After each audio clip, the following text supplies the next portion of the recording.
would like to encourage all of us to know that IFRIS has come and IFRIS is going to stay. Kenya is 17.4% and it is ranked 93rd in the world. Rwanda 17.1%. Uganda, you are at 11, but we are more vocal. We think we are the ones who are going to die of tax. Sincerely, we need to put these things across and we discuss them with information. Now, some people say the reason we don't want to pay tax is because we don't see what the tax does. There is no infrastructure. Now, how will the tax perform when there is no revenue? It is a chicken and egg. There must be money, adequate money to provide the services. The corrupt people, we are going to deal with them. They shouldn't be an excuse of not paying the tax. Gobi, yeah, enough. My friend, some economics, photo economics, Owechiroko, photo. Mama said about some photo economics. Photo. If you touch a big anti to meet up photo economics. Photo. About Gobi, photo Necamatia Casage, photo economics. Wachiroko. Teenagers reach up photo economics. Tibaka Yakajanja. Anti Willis the taxes, Rwanda Ziriwa, and Kenya Ziriwa, Tanzania. Petukabira ku 11%. Rwanda Ziriwa gulu petu amafuta gagula sente meke Rwanda. Efalanga lya Uganda limanyi, efalanga lya oyo photo economics. Ye photo kubanga kankubulire basustaining strikes bafunemu. The ministry used 3 billion to cool down the strike in Kampala. Basoma vodo. Kasi yani Gobi basoma vodo. Yes. You cannot ya comparing. Na ye kamba anti nkubulira dola egondi ya faranga lya yagikoze. Agafe tuchakabya kajja. Abanyarwanda corruption ya Rwanda yono. Owawan. Ndimudi omuntu omumwe billion. Oyo yosoma vodo. Gobi is completely out of touch with society. The moment you start comparing other countries, Rwanda mafuta, ufuga full tank. Why? It's a mountainous country. Yes. Where to roll about Olaga Wazana, Umara Kuita, Gindi, Wizo Kuita Mumpiji Ward, Banga, Bariama said America, a cassette was anti Gadis Kolayoni. Jamafuta Kolayaka says, oh, you voodoo, you voodoo. To say, they wouldn't very cool voodoo. Namulavia Gaba, abasubuzi bakabya kajja. Ate ye yafunanga sente mekaluli. Ate kasodira omuntu yali omunaku. Yali omunaku. Oba mukazi yali mu bwavu. Nti bebano benkubi. Ejjagwa nendi bajjamu. Kubanga bali baavu nnyo. But was how can a human being become an item? Era kyokola nti wali akyogerako nkyogeddeko emyaka 10 kati Museveni yabeekubira ba butambi omuwulire n'obujozi bwe ng'ajooga ensi akijooga agimalawo bakubye omuntu banja nayo nabombeavuwazize calabash of beer is paid for by another calabash of beer munja vuwazize mubanyu nange business injijewo total destruction badde mubasokole bentwe bazaasi ate kati abantu bamanyi Jomupiwe gari ku kyalo yange bwebula balagawo abasokozi bali aba abasokozi kakutunda abana bakabuza muna njabu bano bwa muno okolabi bikwaduka n'entwe kayingire Rwanda. Don't compare the countries. Sente ya feri wansi ekyo kyenda kugambye nti Rwanda patriotism bagifunamu bagifunamu teriyo corruption kibakolera. Yes tebasasa Gobi wa vodo ate Museveni ajja muko oyo wa vodo. Do you know what a government loses? Strikes. Simanyi. Hey. Omanyi. Do you know that people can relocate? Yes. Baizo bifamu. Basobola okuvamu business nobera. Anatunda mbirire za wansi ali okayimirizewo budget. Gobi anatunda mbirire za wansi ayimirizewo budget. Agamba tukabya kajanja Gobi. Bali no musajja gwe Gobi. Eggwanga libadde webbanga ddene. When you see Ugandan is resisting. I don't know how old he is. Fetwabera okumulembe naye abo bava makerere. Oyo toyogera no ye omutwe gutamanyi reality. Ajasome French Revolution yava kuki. French Revolution yava kuki. What are the force extravagance? What are the force route to talk to Raila Odinga? Economy. I see. Ngefa. Abantu badduka. You chase away good investors. Mumulabi abamwe bikuwangala. You chase away investors. Go byakoze. Museveni created 20 industrial parks. Akoze lwakakamba takali tuddeko bagoba omukazi omunyarwanda. Wachayi, you would be interested if you see Museveni in a disparity move. Nakalema nalebanga yarwanira abasuubuzi. Kakati lwakakamba okolaki. What's wrong with lwakakamba? Museveni has passed a vote of no confidence in you. Of course. Pick your wangala byandizifu. Kwati ngala biyo lwakakamba ofemu. Kano kagonde I'm a gateway to gonde kebaba. Nenkagamba you are not a gateway to Koboko, you are gateway to your nikas. Koboko muveko ya bira dala na kujja. Nisa investment yakora. Aje nkubuza. Museveni abakubani basikalawo. Nkuli. Kakati baba lesi nakalema. Kakati minister wa investment okolachi. Okolachi. Ono investment also equally. These are distortions. I see. Yes. These are distortions. Because even the art of public speech. Gobi yagenda ne yeripa kuono permanent secretary Nasser namwawulizamu gobi bamwawulizamu omukazi alina n'okubanga teyali munnika namanyawuliza mu gobi era okyayogera mu bantu gobi nga weereka ku mukazi n'omugamba mbu tekyali akawo n'akomawo n'osigala mu ntebe gobi. I don't know these people. Gobi yagambye nze sibamanyi yagamba abasuubuzi nze sibamanyi bagobi abo buli wansi nnyo ifrisiteja kuvaawo. Let me tell you olowooza lwaki Museveni is struggling. Naye jampite nga bagobi abo ne Kasayiri yanjogere nabo. What does Museveni need? Museveni wants a peaceful Uganda. Nga bwe yigisanga muki mweyite ki mweyite 6 nti we are talking about arrests and kidnappings. Do you hear them now? No. Why? Kind of even Bobby Wine is talking about the past. Those who were arrested in the past. Yes. No fresh arrests. Just a few incidences. Museveni akiyingiddemu. Look. Akubeba nabo agenda omuwulira. Ate tuwulira. Nga kazunga n'olufu. Gavumenti yayo ebikola kyageze gyewo bijje. Ekyokusatu. Do you hear about self-absence? Do you hear about self-absence? They are not no more at all. You think Narufenya was closed? Simanyi. You think Chitalia was closed? It is there. Chitalia. Yes. A change of management. The reduction of unifighting in the government. Since nabagamba nti abatta abakazi naba infiltrating nga bonna ne mbafuna nga n'amasimu gaabwe nga manyi baddamu bikola. Yes.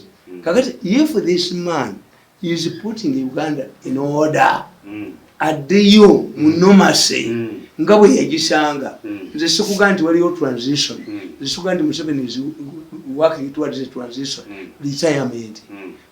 Era ajja kukuba bano bonna bye n'amwabya n'amuntu bye n'amujumudula ekyogera ne kakizonza lutu abantu abo babadde babinnya ababiri abo nga ke kasunda basa buli kabeera kabbawo buli kabeera kasumawo buli kabeera kasumawo we came from far we've reached it. You can be boss beyond where you started nga temunvuddeeko era nze kyembagala mukundekera mirembe gyange nkole ebyange kati si kyalwana Museveni yalwana nabo ate oba Yesu yanwanira entalo zaabwe ekyo kuli kafumuse mu mutwe buli omu akamanyi katuka buddusi basiba ku polotiya nga beekwese basiba ku serena nga kumi kati entojjaasa ate balijjaasa kaliyogera abaana bekaguza mu landi gye bali waliwo ekisajja ekikulu ekirooya ekyebisuuti kyabula n'ekyogera bakiryanga kyabula ekyo ekisajja ekirooya kyabula kyekyatambulanga ne mulandi kyekijjayo sente kyekijjayo wayini wa minisita kyekijjayo nga nekibete bawawuya banna badokita badduka mu Uganda. This is what The current doctors at Mulago learned from the earlier mistakes. Nalaba meeting nga batudde babaga nti muleete ssente nga tebaziina tugule ba lawyers. They were saved by Museveni. I see. Nga bantu sente zigula ba lawyer baziina. They fled. Namaganda yali ali Masaka nga yakola fika salama bataba ekitovu ali Brazil. Bano baalaga Canada where it is illegal. Abachina badduka ne balekawo business zaabwe. Badduka ngamba kubi omuntu oku ako kamulani nenkakuba. Ajja kunjoga one day he must go to his home as a district. He must come on his me to come on my knees. Ngamba kuyitira balinga nkoleza. Ba ngejogo bali kufumula ngoswala ne kubuko ngoswala buli wantu abantu bakutekera nti osokola ngane business ngipamamu ngevira odala. But if you know that this man is swallowing his sanity. Ndiye yakola ekintu yalaba olutalo lukoledde mu parliament n'akyalira speaker. Kukoleza ki? Kuzikiza. Gwe tobiraba. Kuwa mumazi. Gwe tobiraba. Olutalo lugenda mu maaso. Gwe tobiraba. Abo bagobi bafuna ababoogerera. Ne bagamba nti Chief Justice ogende Mengo kibi nnyo. Kiba kitegeeza nti ab'Emmengo atambulira ku demand zaabwe. Kabaka bw'ali mukubira essimu nti oyo Omuganda muti. Waliwo ebintu bye bakola. Bw'ogenda mu Europe oba bonna osanga omuntu wali mu government ng'ayina ba advisors ba handlers. All of those ministers Boza Gobi mu finance ani ayogerera finance. Who speaks on behalf of Uganda? Is he trained? Bank of Uganda erina kitya muwese musomo. Gobi nze ndaba yavaayo buli kaseera. Yati kitya muwese. Gobi. Gobi rani iti from me. Omukazi yakwawuliramu. Nasali yakwawuliramu. Gobi yafentebe wa Museveni yamubuuza. Do you control my permanent secretary? Gobi yavaayo ng'omutwe guteno gy'ava. Bagamba munempale zaali zimaze okutotobana. Omukazi akulemeddewo. Akulemeddewo Nasali akulemeddewo.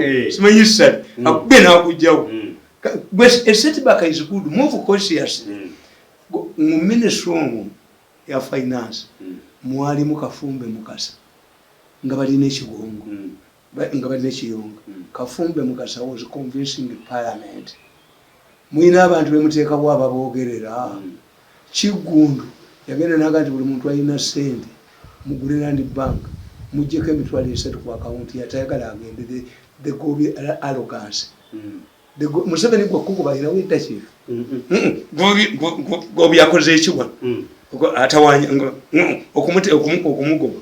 Gobi afune bamusoga afune Manike Samuogo Samuogo around abere PRO naye bagenda ne balokola arrogance. Museveni yafumula Kiyonga obwa minisita nga ye mwalimu. Kiyonga yalina Museveni ku mawulire ag'essaawa ebbiri tibasinkanye kugenya nga agenzi. This man wants total silence. Find the way of convincing people. Demonstrate it. Gwe jangu ku TV Ugundi Gobi olaba abantu ekibakayanya okidemonstrating. Get somebody mubasuubuzaabo mujje ku TV. Bechi bakola bibajja kujja mu TV emu bajiwese be basinze mu Uganda ne beeraga mweraga mmwe empaka z'abantu lungi abazetabyemu ba boyfriend baabwe oba baba be basibeeramu. Sebowa Kayira Sebowa ebyo tebikola. Ebyo byonna bibugamba eggwanga nga lirina crisis. Gobi tazitira kuvaayo kwogera abantu bakuba technically Museveni yajja kukwata olubaawo olwo. Era Nyerere yagamba yajja wanagamba when you say reader educating his people on a black, is it yellow or black? Museveni yalina gundi. Then that country's future is stable. Bezi yalimu yemunatulira Museveni. Nyerere bwe yagamba Museveni educates you. Come on TV, demonstrate and teach the businessmen where they are wrong. but don't use abusive language between innocent bw'oba oyinako okozeyo okakoze kati zamufuula abaganda tubayita bazamufuula omumbejja sente zezikufuula nti gundi yo gy'olimu speak persuasive language, learn it from Museveni.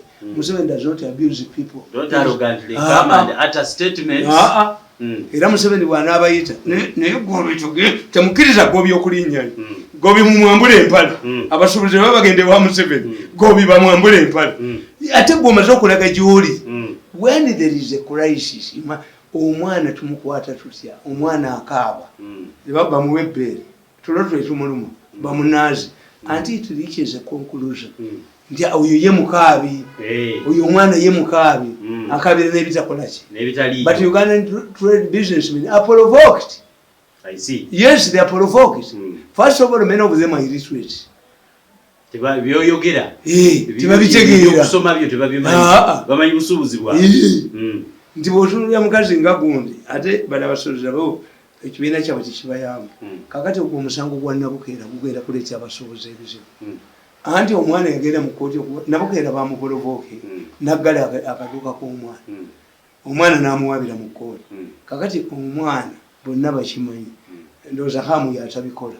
I don't think that Kam can do this kuba y'omu ku bayivu abali mu business sente ze babasasula ku lisiiti si ze babawa bawaayo ndala lisiiti ewandiika kirala kati ogwo omusango gwa Nabukeera guyinza okuleeta abasuubuzi ki zempaka singa omulenzi ono yanvaako naye yalowooza to defeat me ekintu kyekigenda always give your enemy an escaping route. Singa tebankuba bukubi kumalawo nga basazeewo kunkuba kumalawo ekintu kyabwe tekyalifu yalowooza tawangulwangako sikudefeatinze. How can this man from Zana defeat me? Where were you sleeping when a gate man in London? Gwasulangawo omuzungu yabuuza omwana omuzungu yabuuza omuduga, is this a true gentleman that you sleep on trees in Africa? Yes, your ambassador's tree is near my father's tree.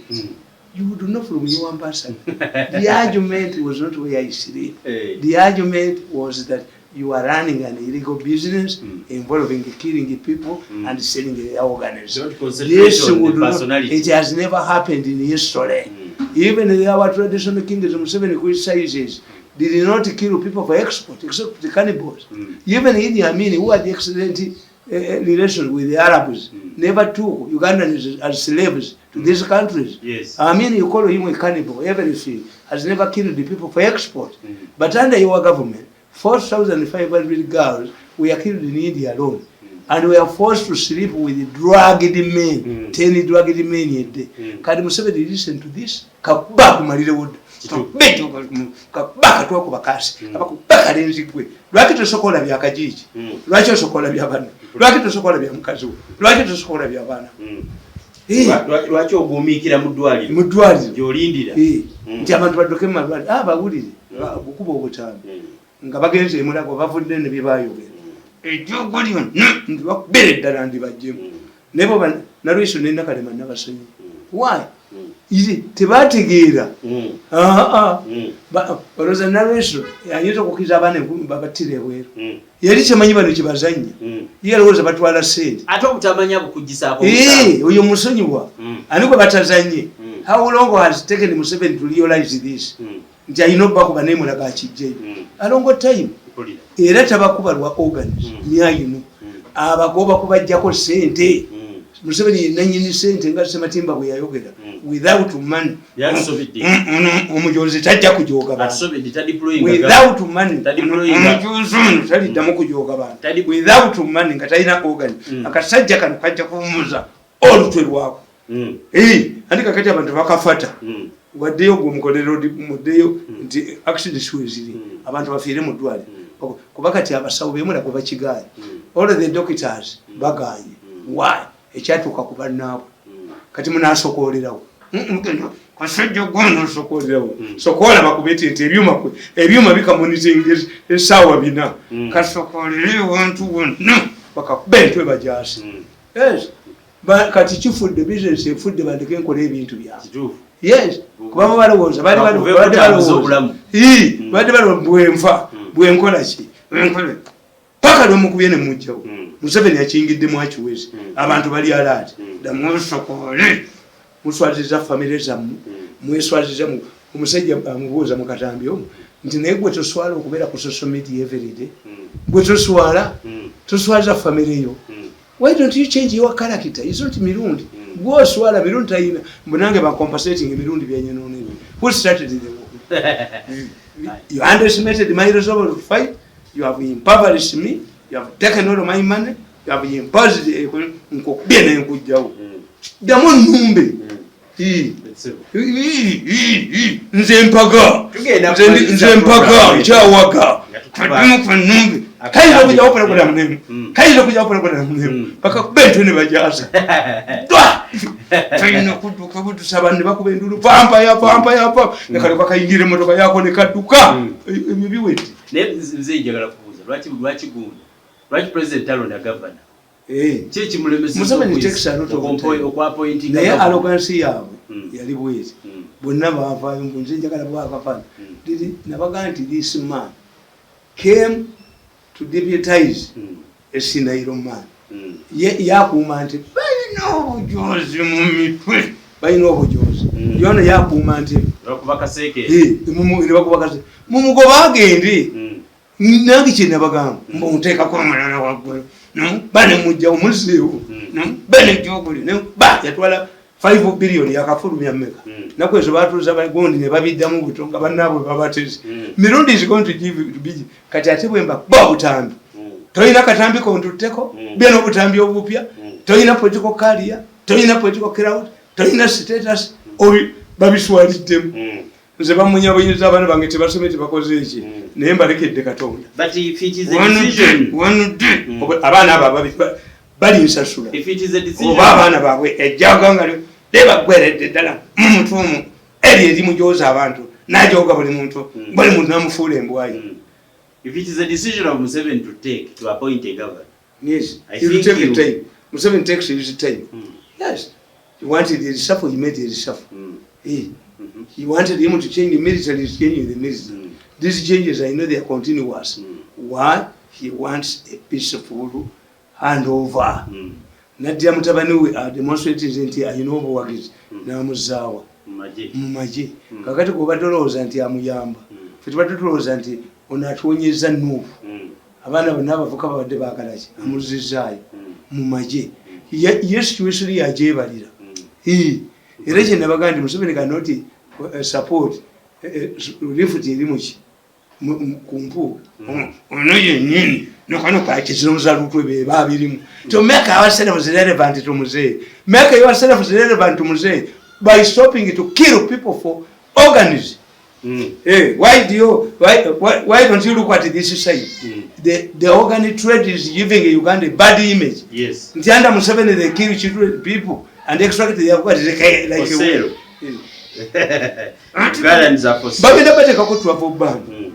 Kali nyono nayo bakayola buyozi kali fira mu bibira byeko nze munveeko kati mundeke enkole ebyange mbakubye business ya mwene mujettira abaana bo babaga ntugiri forming ne batula babiri ne kizonza lukwe bo baagala sente kuzirya bokka kati kyonna kyefodde baswadde ku buko baswadde bantu baswadde mu international community baswadde okyabala kwa bade bifaananyi byabo okyakolebwa nga keetaddemu olutu lwako mu mawulire kati batwe bakayolebo kitambudde basiibudde mweraba.